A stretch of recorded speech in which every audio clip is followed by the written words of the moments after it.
नमो तस्सा भगवतो।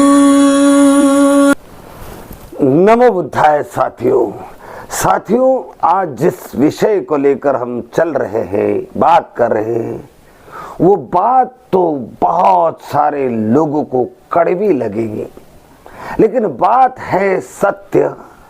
जब इतिहास को तोड़ मरोड़ के पेश किया जाता है, इतिहास को मिटाया जाता है, तो जो इतिहासकार होते हैं उनके आंखों में आंसू बह निकलते हैं।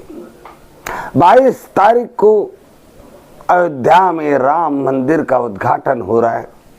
ये भारत के लिए बहुत खुशी की बात है, लेकिन फाहियान, चीनी यात्री फाहियान, जिन्होंने भारत के धार्मिक इतिहास को खगोला, उनके आंखों में से आंसू निकलना स्वाभाविक है।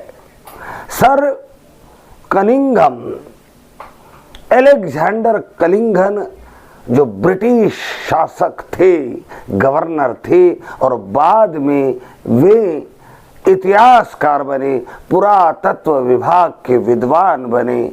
उस विद्वान सर अलेक्जेंडर कनिंघम के आंखों से आंसू निकलना स्वाभाविक है।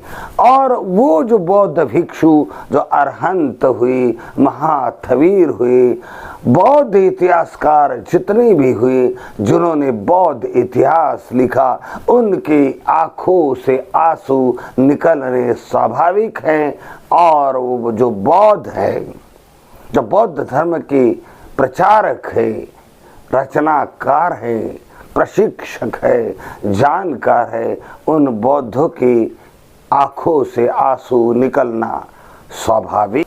साथियों, जब फाहियान भारत में आए, बुद्ध भूमि की खोज में, बुद्ध के अवशेष और बुद्ध की नगरी भारत देश की खोज में आए, तो उन्होंने वैशाली, लिच्छवी, साकेत, जिसे आज अयोध्या बना दिया गया और जिस पर आज राम मंदिर बन गया, उस साकेत नगरी का मुआयना करते हैं तो फाहियान को साकेत नगरी बुद्ध की नगरी नजर आती है।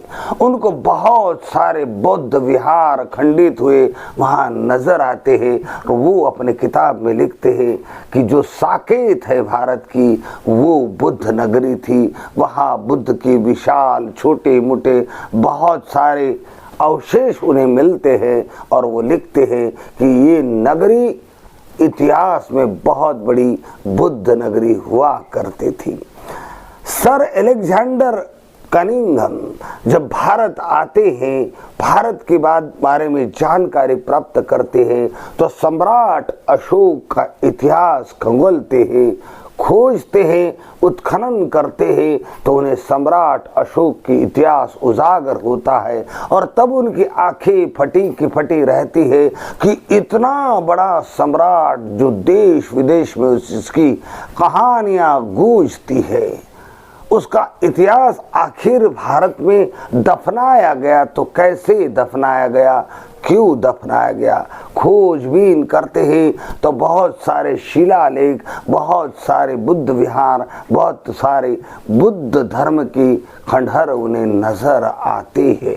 साथियों, अभी 10-15 वर्ष पहले की बात है, एक स्टेशन हुआ करता था जिसे आज अयोध्या लिखा गया। उस स्टेशन पर भी साकेत लिखा हुआ था।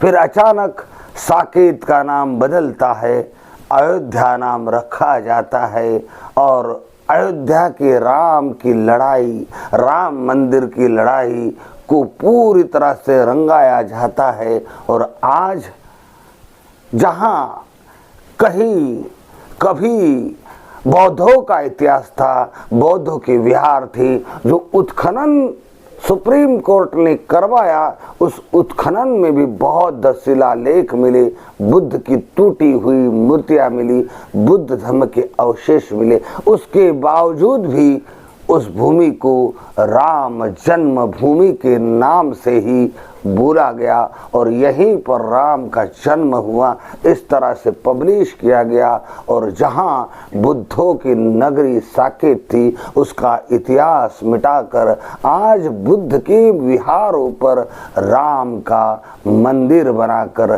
दीपावली मनाने की बात की जा रही है। तो किस बात की दीपावली? एक काल्पनिक पात्र राम, एक काल्पनिक कथा जिसे वाल्मीकि ने अंजाम दिया। कथा बड़ी सुहानी है, कथा बहुत सुपर है, भाविक है, सारा भावनाओं का खेल है और सारा भारत भावुक होता है और उस काल्पनिक कथा को वास्तविक समझकर अपने जीवन में उतारता है। लेखक कितना महान था। इस भारत में टैलेंटों की कमी नहीं है।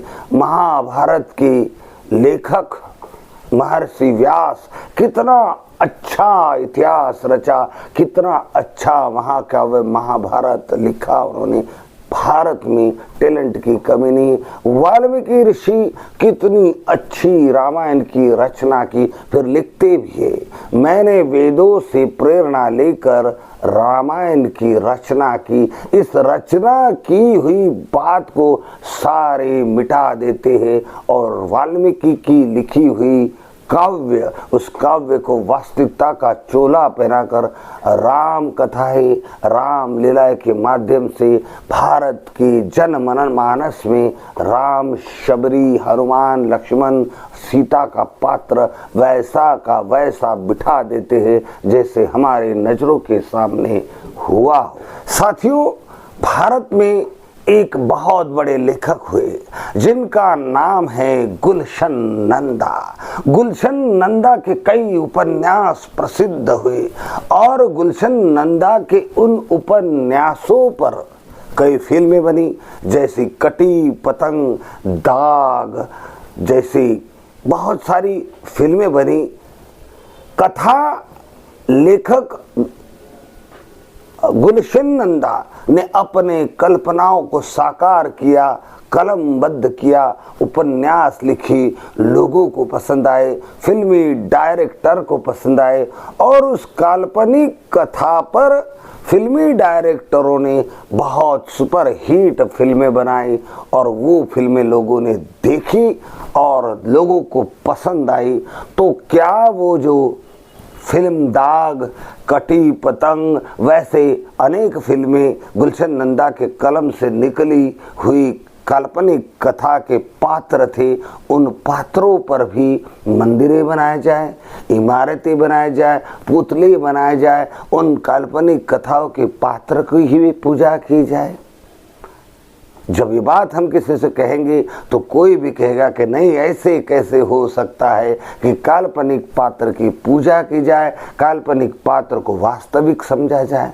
फिर यही बात जब रामायण के बारे में, महाभारत के बारे में जब कोई विद्वान कहता है कि ये लिखे हुए काव्य है, भारत के सर्वश्रेष्ठ कार्य है, जहाँ भारत के जनमानस, व्यवहार और मानसिकता और भावनाओं को बहुत अच्छी तरह से प्रस्तुत किया गया है, लेकिन ये काव्य है, काल्पनिक है, तब भारत का कोई भी व्यक्ति इस बात को स्वीकार नहीं करता।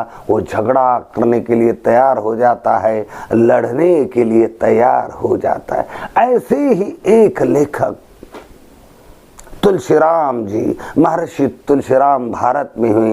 तुलसीराम ने वाल्मीकि की उसी रामायण को अपने अंदाज से लिखा, अपने कल्पना से सींचा और तुलसीदास की रामायण फिर जनमानस में फैली और प्रसिद्ध हुई और लोग उस काल्पनिक पात्र को वास्तविक समझने लगे और उसी का नतीजा आज अयोध्या, जो कभी साकेत नगरी थी, साकेत को मिटाकर अयोध्या बनाया गया और अयोध्या पर अब राम, जो किसी काल्पनिक कथा का एक पात्र है, उसे बनाया गया, राम मंदिर बनाया जा रहा है, उसका उद्घाटन किया जा रहा है और लोगों से कहा जा रहा है कि 22 तारीख को सारा भारत दीपावली मनाए।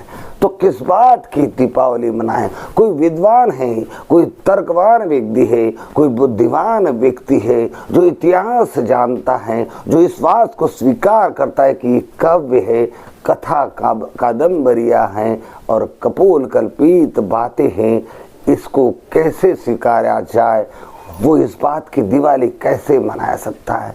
साथियों, हमें ना राम मंदिर का विरोध है, ना हम राम के पात्र के विरोधी है, हम केवल वास्तविकता के भारत का जो वास्तविक इतिहास था, भारत का जो आध्यात्मिक इतिहास था, उस इतिहास को कैसे तोड़ मरोड़ कर मिटाया गया और कैसे अपनी मनमानी चलाकर भारत के सामने एक कपोल कल्पित कथा को वास्तविकता का रूप दिया जा रहा है, ताकि आने वाली सदियों तक जितनी पीढ़ी होगी इस काल्पनिक पात्र और काल्पनिक कथा को भारत का वास्तविक इतिहास समझकर गुणगान गाया करेंगे। साथियों, चीख चीख कर फाइयान की आत्मा आज चीख रही होगी, रो रही होगी। सर अलेक्जेंडर कलिंघम की आत्मा आज रो रही होगी।